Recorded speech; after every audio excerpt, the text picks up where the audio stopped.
Pour l'homme, le mariage est devenu une escroquerie intégrale.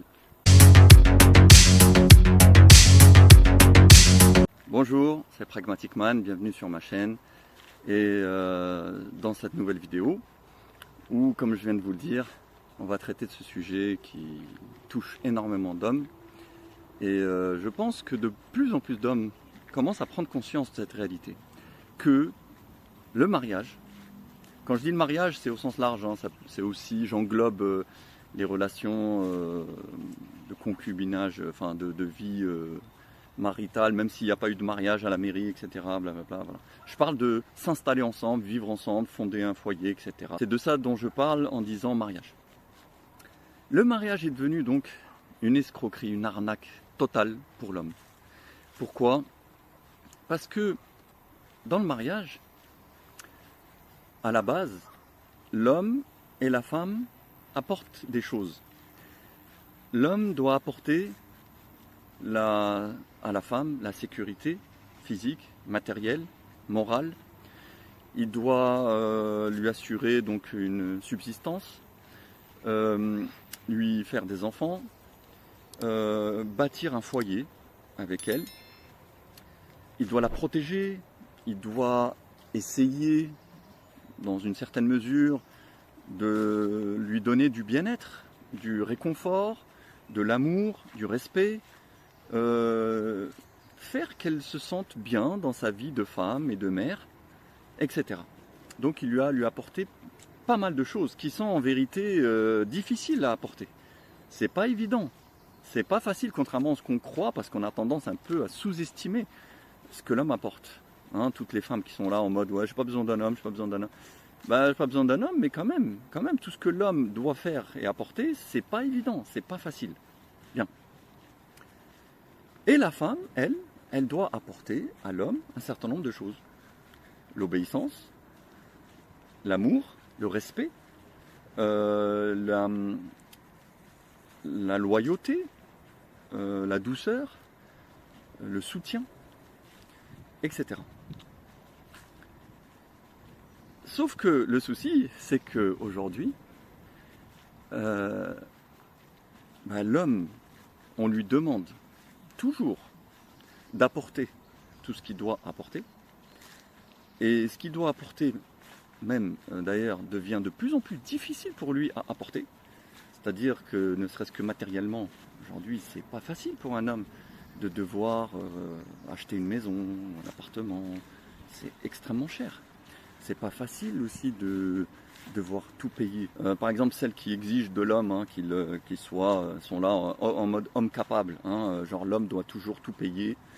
C'est lui qui doit prendre en charge toutes les factures, etc. Au coût de la vie actuelle et au niveau des salaires actuels, c'est très difficile. L'homme doit toujours... C'est-à-dire que c'est très difficile de satisfaire une femme, surtout aujourd'hui.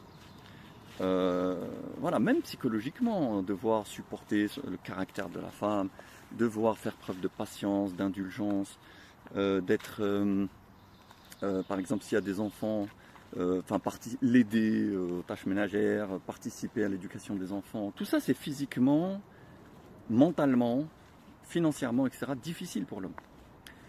Et en face, donc l'homme, on lui réclame toujours de faire ça, et alors même que c'est devenu encore plus dur qu'avant, donc il doit faire encore plus d'efforts qu'avant.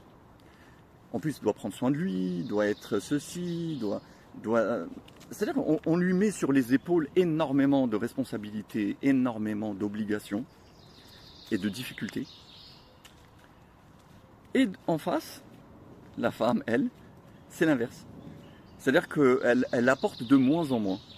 Elle n'a plus toutes ces contraintes qu'elle avait avant.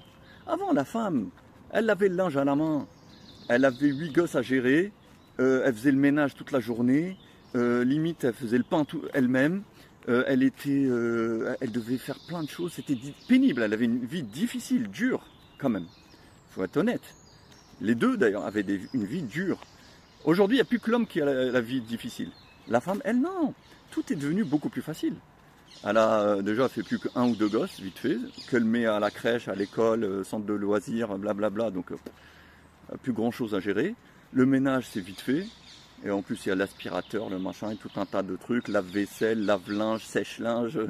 Il y a même pour faire à manger, voilà, et tout un tas d'appareils qui lui facilitent. Avant, rien qu'éplucher les patates, elle mettait 2 heures. Avant, hein, à l'époque de nos grands-mères, nos arrières. Aujourd'hui, elle prend un sachet d'un truc tout fait, verse, hop, en 10 minutes, elle te fait ton... C'est-à-dire que la vie de la femme s'est considérablement facilitée, a été considérablement facilitée. Et en plus, dans leur relation elle-même, maintenant la femme, elle ne se sent plus l'obligation d'obéir. C'est-à-dire qu'elle obéit si elle a envie. Elle fait si elle veut, comme elle veut. Elle se permet de gueuler, elle se permet de manquer de respect, elle se permet de pas être contente, d'exiger des choses, de sortir quand elle veut. C'est-à-dire elle a acquis une liberté et une puissance dans l'existence qui fait que l'homme, lui, tout ça, c'est fait au détriment de l'homme, au détriment des droits de l'homme sur elle. C'est-à-dire qu'aujourd'hui, elle ne se sent pas du tout, et le plus du plus, c'est qu'elle peut te quitter du jour au lendemain. Voilà. Avant, au moins, tu la supportais, tu supportais aussi les contraintes d'être un homme, les difficultés d'assumer le rôle d'homme, mais tu savais que tu avais ta femme qui était là, avec toi, pour toujours. Parce que c'est toi qui avais le contrôle sur elle, c'est toi qui avais le pouvoir sur elle. Elle ne pouvait pas comme ça disparaître, elle ne pouvait pas faire ce qu'elle veut comme elle veut. Il y avait tu vois, c'était toi le boss, quoi. Et tu le savais, tu le sentais. Les lois étaient en ta faveur aussi. Si elle voulait faire quelque chose, elle avait besoin de ta permission. Donc, ça valait la peine. C'est-à-dire que tu fais quelque chose, mais tu contrôles ce que tu fais. Tu as un pouvoir sur ce que tu fais. Maintenant, c'est pas du tout, c'est tout le contraire. Maintenant, en un claquement de doigts, après t'être investi pendant des années, après avoir fourni des efforts, après de l'argent, après avoir supporté 1001 crises, après avoir endossé toutes les responsabilités, tous les problèmes, gérer ceci, gérer la paperasse, aller là, faire ci, l'emmener chez sa mère, l'écouter, te raconter tous ses problèmes, toutes ces... après... Et en plus, il faut la satisfaire au lit, parce que madame, elle exige d'avoir du plaisir, etc. Parce que maintenant, on t'explique que c'est pas, il n'y a pas que l'homme, il y a aussi la femme, c'est important, blablabla. Donc, en fait, on te met 1001 pressions, on exige de toi 1001 efforts, tu dois te plier en 12 pour la satisfaire, et en plus, elle peut très bien, au bout de 1 an, 2 ans, 3 ans, 5 ans, 10 ans, 15 ans, 20 ans, quand elle veut, te dire bon finalement non je suis pas heureuse avec toi, dégage, voilà, prends tes affaires et casse-toi, et là elle garde l'appart, elle garde les enfants, elle va un petit peu chialer à droite à gauche pour que sa famille, ses amis, tout ça, tout le monde la prenne elle pour victime, hein, en disant ouais en fait c'était un connard, j'étais malheureuse, il m'a trompé, il m'a déçu, voilà, genre moi j'aspirais à ça, moi je voulais tellement que les choses soient bien et tout, mais en fait il n'a pas été à la hauteur, il n'a pas fait ce qu'il fallait, il m'a pas rendu heureuse, et tout le monde va te regarder comme l'ordure de service. Et toi tu te dégages de là, et tu dois tout recommencer à zéro. Et tu dois payer, et tu payes les trucs compensatoires, et tu payes les pensions alimentaires, et tu payes l'avocat, et tu payes un nouvel appart qu'il faut meubler, et qu'il faut trouver déjà. C'est pas toujours évident. Moi j'ai connu plein de mecs, 40 ans, 45 ans, ils sont obligés de retourner chez leur mère. Ils retournent chez leurs parents, ils n'ont pas où aller. Les mecs par exemple, ils sont artisans, ils déclarent pas tout. Et ben, pour trouver un appart comme ça, en plus dans la vitesse, enfin dans la précipitation, c'est pas facile. Ou alors tu trouves une petite chambre pourrie dans un immeuble insalubre d'une banlieue dégueulasse. Bon, voilà, hein, tu recommences ta vie comme ça. C'est ça qui est dramatique. Et des mecs, ils mettent après des années à s'en remettre. Sans compter les dégâts psychologiques. Sans compter que voilà, tu as le cœur brisé, tu vois toute ta vie s'effondrer. Tes gosses, ben là il y a une distance qui commence à se créer parce que c'est pas évident de les. Je parle même pas du fait que parfois, souvent, elle commence à les monter contre toi parce qu'elle veut se justifier. Hein? Oui, maman, pourquoi t'es plus avec papa? Eh ben, parce que votre papa, c'est un connard. Voilà. Il m'a fait beaucoup de mal.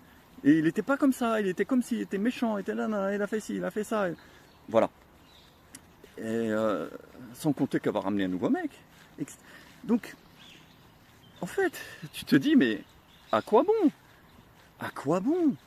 Et moi, je le dis maintenant, aujourd'hui, clairement, le mariage, pour un homme, c'est devenu clairement une escroquerie. C'est une arnaque absolue. C'est-à-dire qu'il y a elle qui est la grande gagnante. Elle gagne à tous les coups, à tous les niveaux. Parce que soit ça se passe bien, et elle est heureuse, et elle est contente, et elle est entretenue, et elle est satisfaite. Soit ça se passe mal, et elle dégage tout, et elle a tout, elle garde tout. Même son niveau financier va augmenter, parce qu'en plus elle va avoir des aides, elle va avoir, voilà, elle aura ta pension, son salaire, des aides sociales, etc. Donc financièrement elle s'en sort super bien. Elle a le confort, parce qu'en général elle ne bouge pas de là où elle est, donc elle continue sa petite vie tranquille, avec ses petits repères, ses habitudes, tous ses appareils machin, ses meubles, c'est tout ça. Elle garde les gosses, donc elle a un moyen de pression en plus sur toi, et puis elle a le confort moral de se dire non, non, moi j'ai mes enfants, je suis pas seule, donc voilà, elle n'est pas seule.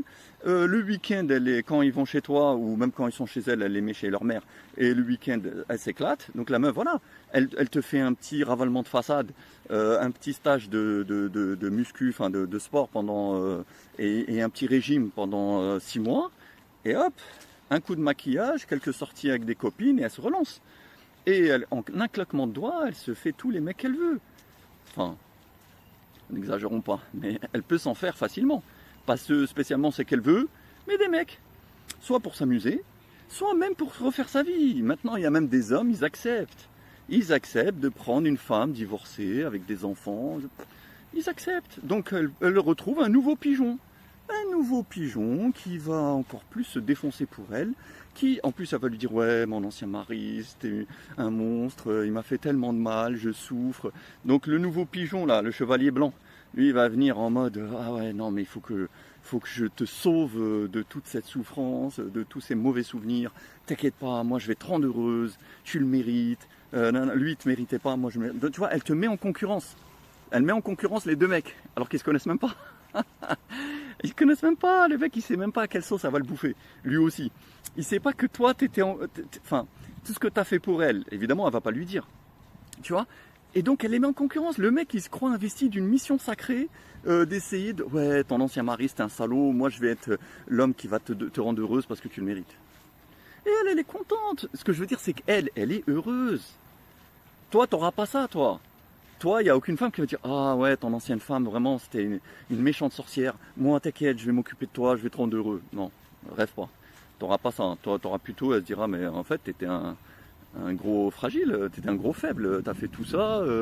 Et en plus, elle t'a jeté comme une merde. C'est que vraiment, tu vaux pas grand-chose. » C'est plutôt ça que tu vas entendre ou qu'elle va penser de toi. Voilà. Et ta famille, ils vont dire « Ouais, bon, voilà, c'est dommage, tant pis. Allez, tiens bon. » Et puis c'est bon, et puis 3 jours plus tard, ils en ont rien à foutre ta gueule. Ils s'en foutent de si tu te sens seul ou pas, si tu es malheureux ou pas. Tout le monde s'en fout de toi, mon ami. C'est pour ça que je te dis, le mariage, en fait, il aboutit à la fin à un succès intégral pour la femme et à un effondrement pour l'homme. Donc est-ce que ça vaut la peine? Est-ce que ça vaut la peine? Voilà. Du coup, est-ce que ça vaut la peine de se prendre la tête, de se marier, d'aller voir sa famille, de payer déjà la cérémonie? Alors je parle pour une certaine catégorie de la population qui va vite comprendre de quoi je parlais. Mais voilà, hein, tu payes une dot, tu payes la salle, tu payes ceci, tu payes l'appart, tu payes. Donc déjà, les mecs en général, hein, ils économisent de 20 à 30 ans la moitié de leur salaire pour le claquer ensuite à 30 ans quand ils vont se marier, ils le claquent en 6 mois et donc ils reprennent tout à zéro quasiment. Bref, c'est infernal, c'est infernal. Tout ça pourquoi? Pour être avec une femme que de toute façon tu ne contrôles pas, qui n'est pas vraiment à toi, qui fera ce qu'elle veut comme elle veut si elle veut, sur qui tu peux rien dire, à qui tu peux rien dire, sur qui tu n'as aucun pouvoir. Alors je te parle même pas, si tu lèves la main, c'est fini, tu es en garde à vue direct. Voilà, et qui peut t'abandonner en race campagne du jour au lendemain. Donc à quoi bon? Alors on va me dire oui, mais au moins bon, tu peux faire des enfants. Oui, oui, c'est le seul truc. Franchement, c'est le seul truc qui peut justifier encore de se marier. C'est effectivement, il faut bien se mettre avec une femme de manière stable pour faire et élever des enfants. Mais j'ai envie de dire, tant qu'elle le veut bien, parce que le jour où elle te les retire, qu'est-ce que tu vas élever? Donc en vérité, c'est bien mince tout ça. C'est pour ça que je dis, franchement aujourd'hui, voilà, c'est devenu une arnaque pour l'homme. Je pense qu'il faut vraiment, alors je dis pas ne vous mariez plus hein, les jeunes, non non laissez tomber les femmes et tout, mais il faut être extrêmement exigeant et extrêmement vigilant. Voilà. C'est-à-dire que si quelqu'un veut s'embarquer là-dedans, il faut vraiment qu'il soit extrêmement exigeant. Il faut que la femme vraiment démontre de grandes qualités et une grande valeur. Et il faut être extrêmement vigilant, c'est-à-dire assurer ses arrières au maximum. Voilà. Se dire que bon, si jamais ça tourne mal, pouvoir retomber sur ses pattes facilement. Voilà. Et puis pour ceux qui ont déjà connu ça et qui ont ensuite qui sont sortis de ça, mais ne retombez pas là-dedans les gars. Des fois je vois, il y en a, le gars il s'est marié, il a vu la merde que c'était, il a vu la catastrophe que c'était de se taper sa bonne femme pendant des années et qu'elle devienne méchante ou indifférente ou médiocre ou acariâtre, bref. Et à la fin en plus il se prend la baffe de se faire jeter et le gars qu'est-ce qu'il lui dit? Ah faut que je refasse ma vie avec une autre. Mais ça sera la même chose. L'autre tu crois qu'elle est mieux? Ça sera la même chose. Elle sera juste un peu différente sur ça ou ça ou ça. C'est-à-dire qu'elle fera un peu mieux les gâteaux que les entrées, ou l'autre elle fera un peu mieux le poisson que la viande, mais c'est tout. C'est tout. Elle aura un peu plus de fesses ou un peu moins de trucs, ou elle sera un peu plus, elle aura les cheveux plus courts ou plus longs, mais dans le fond, ça restera une femme. Hein. Et le système relationnel, il sera régi de la même manière, avec les mêmes lois, les mêmes dynamiques de pouvoir, etc. Donc en fait, tu replonges dans une nouvelle future catastrophe. Voilà.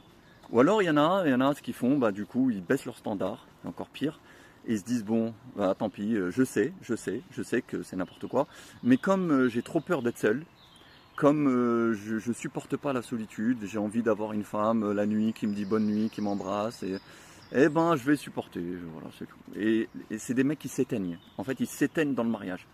Le mariage c'est un mode de, enfin le deuxième mariage, je crois, c'est en mode voilà, atterrissage vers la tombe.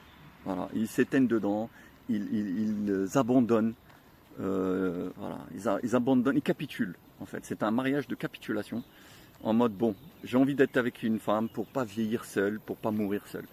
Mais c'est tout. Et je renonce à l'idée du bonheur, de l'épanouissement, voilà, je renonce à tout ça et je me sacrifie. Voilà. Non, moi je pense que c'est un très mauvais choix. C'est un très mauvais choix. Ne fais pas ça. C'est pour ça que je te dis au contraire, bon, si tu veux te relancer là-dedans, sois très exigeant. Et puis il y a d'autres façons de vivre. Il y a d'autres moyens de vivre. Il y a d'autres échappatoires. Il y a d'autres qui te rendront bien plus heureux, bien plus épanoui. Et c'est ce qu'on va développer tout au long, j'espère, des futures vidéos que je publierai sur cette chaîne. Donc, sur ce, après cette petite mise au point, je te dis à bientôt et abonne-toi, like, partage. Si tu as vécu, d'ailleurs, toi-même, une situation un peu de ce genre, hein, une séparation, un divorce, des difficultés de ce genre, n'hésite pas à me le mettre en commentaire. Ça m'intéresserait de lire et je pense que ça profitera à beaucoup d'hommes qui verront un peu, voilà. C'est toujours intéressant les témoignages des hommes qui ont vécu ces choses-là concrètement. Comment ça s'est passé? Donc n'hésite pas à me le mettre en commentaire. Et je te dis à bientôt pour une nouvelle vidéo. Porte-toi bien Salut.